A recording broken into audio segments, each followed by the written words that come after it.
Hello and welcome. Now, students, you have heard a very comical song. The caption is Mausi Ghara Bhada Dabaki. In this song, the Putura or the nephew is approaching the Mausi with a request that if you rent your house to me, I would do all sorts of facilities for you. I will provide all sorts of facility to you. The Mausi is not understanding and she knows that the nephew who is coming to get the house on rent, he is not doing all the things out of benevolence but only out of his own selfish interest. So now we are going to delve into the second topic of history of class 8, that is from trade to territory. The company establishes power. Here the position of India is very precarious. India was like the Mausi and the company was like the Putura or the nephew. So, in the garb of trading in India, the company captured the territories of India and remained the master of India for a longer period of 109 years. So, let us just delve into the topic and we should explore the topic.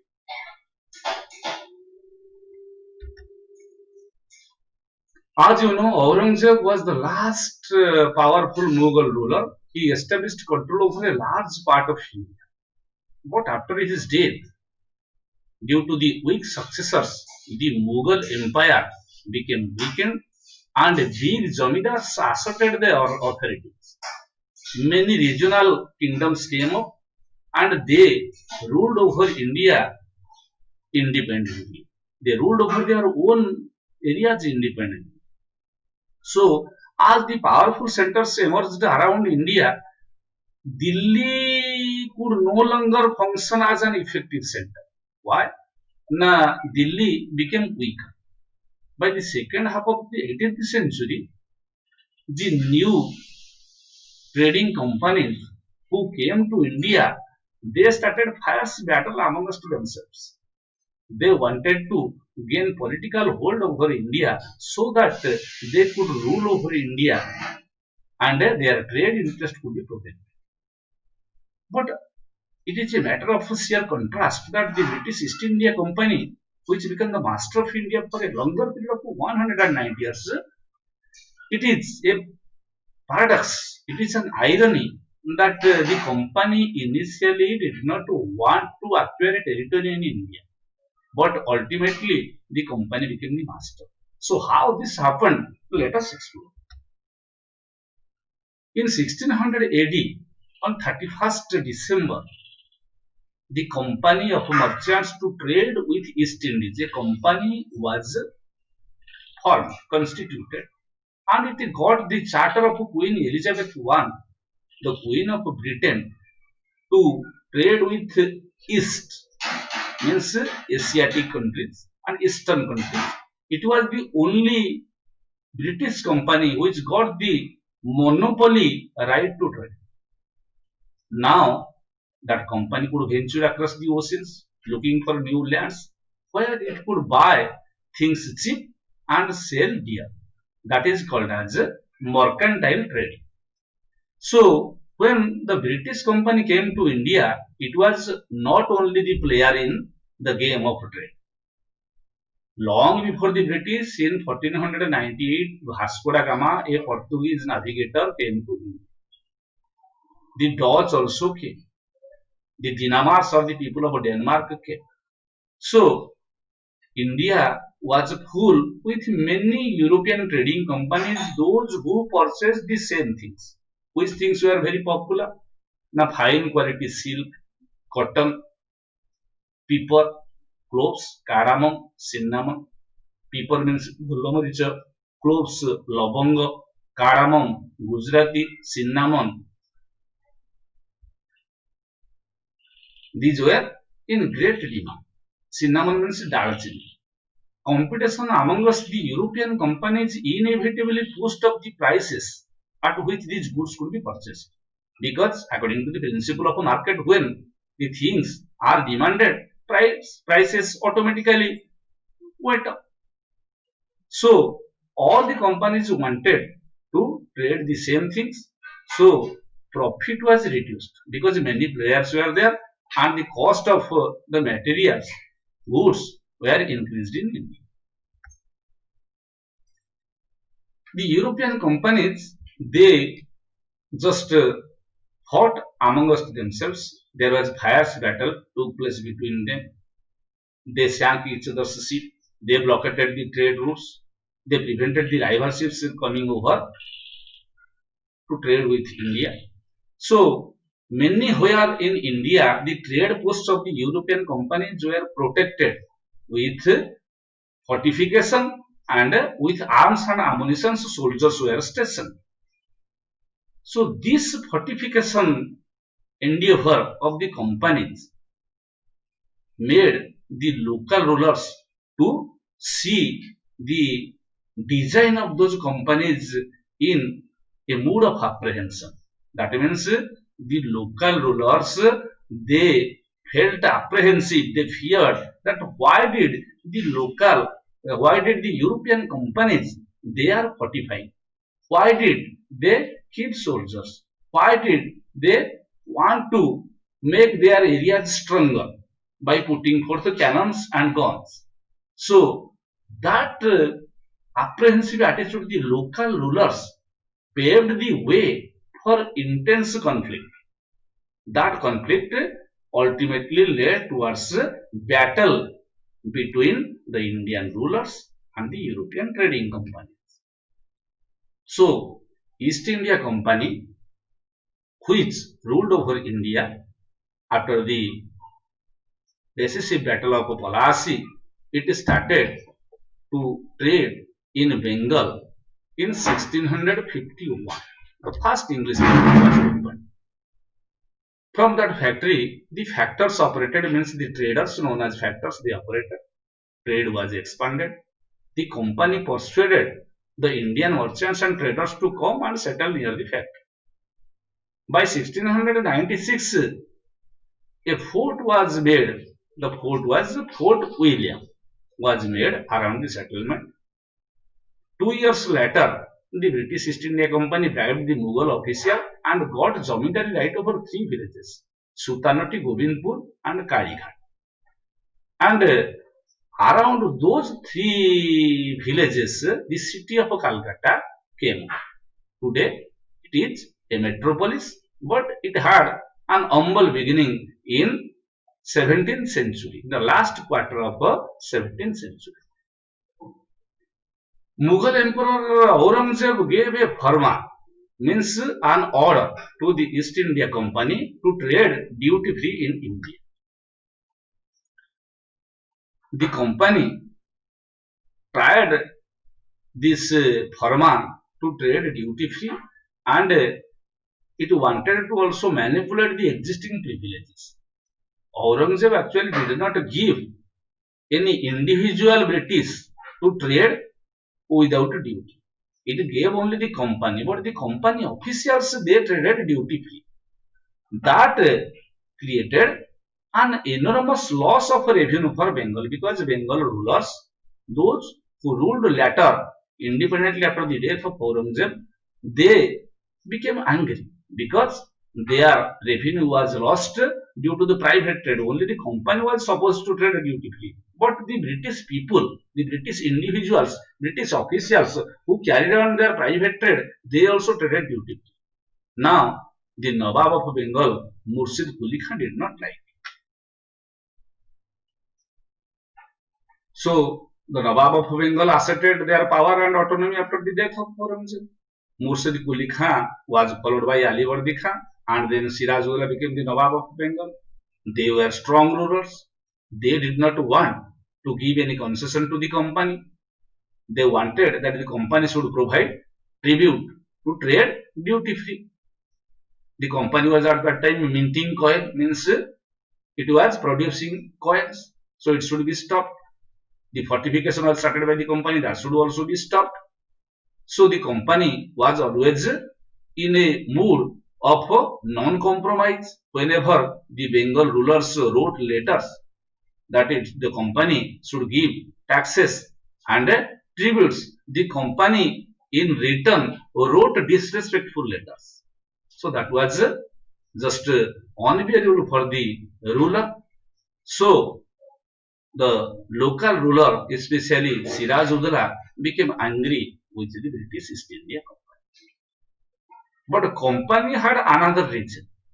Company wanted that it should rebuild its forts, it should buy up villages, and the company wanted that no profit is there, no profit was there actually. So company wanted that more profit should be there. So in order to get profit, the company wanted to have political control over the areas of India. That conflict and confrontation between the ruler of Bengal as well as the company led to the Battle of Palas. Ali Vardi Khan died in 1756. Sirajuddaula became the Nawab. The company was worried about his power, and the company wanted that a puppet ruler should be there in Bengal so that the trade concessions and privileges as used by the company should continue forever. But Sirajuddaula was angry. He was displeased with the company. He wanted the company should stop meddling, stop interfering in the political affairs of his dominion, stop fortification and pay revenues. Whenever there is no negotiation, whenever he got a disrespectful letter from the company, he marched with 30,000 soldiers to the English factory at Kasim Bazar. He defeated the company soldiers, captured the company officials, locked the godown, and disarmed all Englishmen and blockaded the English ships. Then he marched to Calcutta to establish control over the company's port. Actually, at that time, there are not enough soldiers in the Fort William at Calcutta. So, the company's officials in Madras, they knew about the downfall of Fort William. They sent troops under the leadership of Robert Clive, or under the command of Robert Clive, and Clive came. He captured Calcutta and he started negotiations with the opposite party of the Nawab. They were Mir Jafar, the commander-in-chief of Sirajuddaula, as well as Jagat Seth, a private banking house, who had antagonistic attitude towards the Nawab.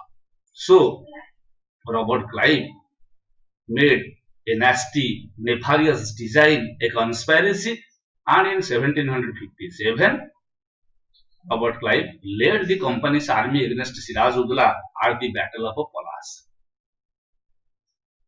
Due to the treachery and conspiracy of Mir Jafar, Sirajuddaula was defeated, and Clive had managed to secure his support. Whose support? Mir Jafar's support, by promising him to give the Nawabship after the defeat of Sirajuddaula.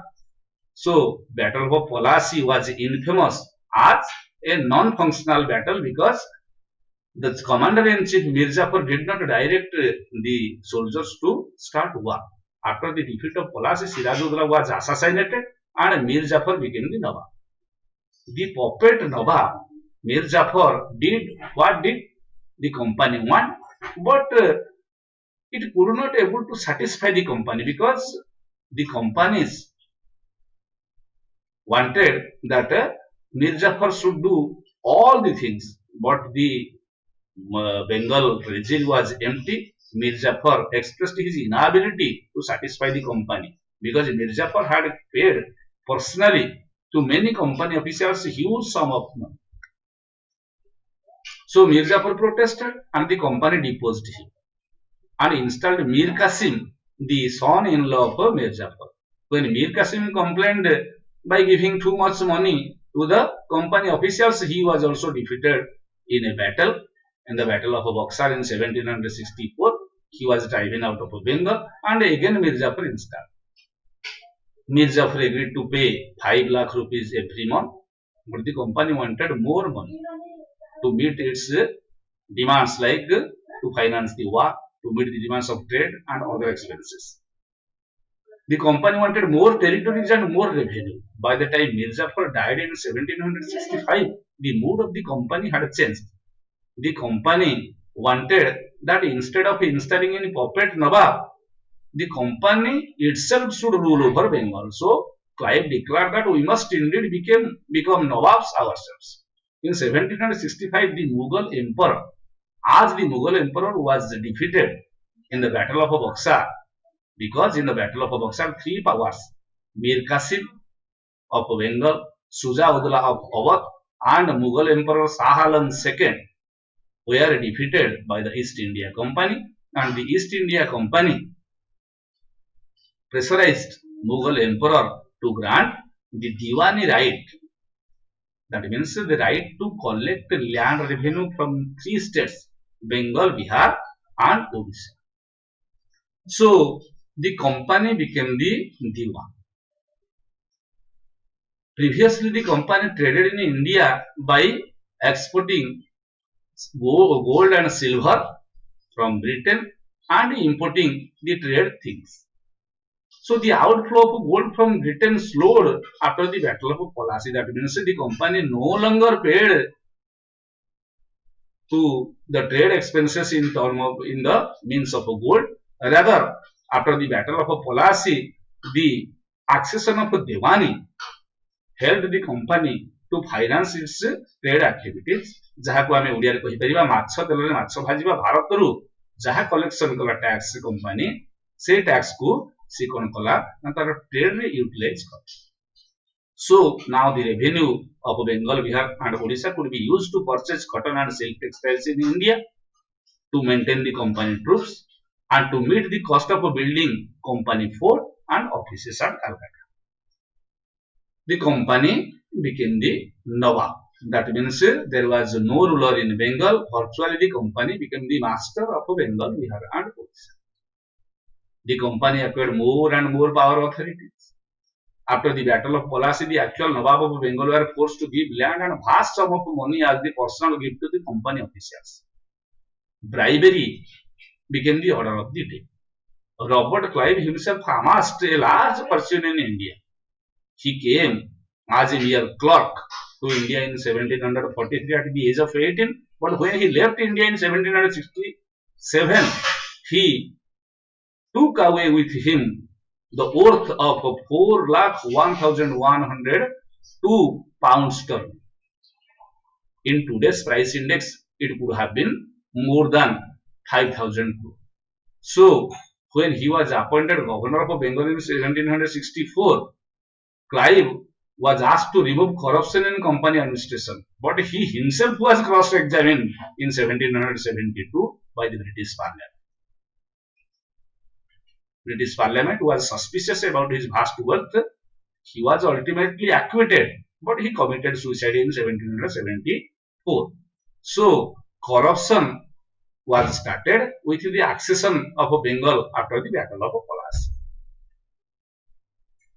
So, What is the meaning of Naboo? Naboo means Nawab. The anglicized term of Nawab is Naboo. Many of the Britishers, especially the people of Britain, they came to India to earn something, to earn some money. They came from very humble background. They not very rich or very influential in the British society. Whenever they came India, they got some wealth.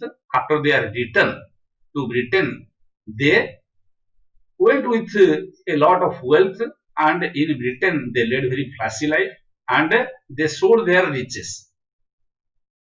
In British society, they were called as Nabobs, means the anglicized version of the Indian word Nawab. They were often seen as upstarts and social climbers in British society. That means their status slightly raised in the British society due to their enormous wealth, too much of money with them, and they were also ridiculed in the plays and cartoons. Yes. Now, the company rule was extended after the Battle of Plassey and Buxar. After the Battle of Buxar, the company started a new thing. That means to appoint residents in Indian states. Through the residents, the company officials began interfering in the internal affair of the state. What a resident is? Now, a resident was a person, especially an European person, who was appointed in Indian states, who signed the subsidiary alliance, and that resident was a high official of the East India Company who was stationed in any Indian state, and that resident kept normal relationship with the ruler, and the resident actually wanted to meddle in the political affairs of the state. So that created problem for the local rulers later on.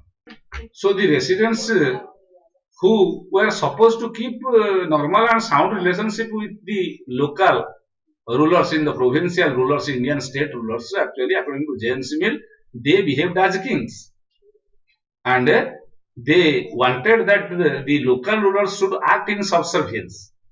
They should obey the British East India Company. Whenever they had seen any Indian ruler express his independence, at the same time they were attacked and their kingdom was just incorporated in the British kingdom. So many means were implemented by the Britishers to capture more and more land in India. Their main system of acquiring more territories in India were first subsidiary alliance, then principle of paramountcy, then doctrine of lapse, and direct warfare. We shall discuss about them in the next video. Thank you very much.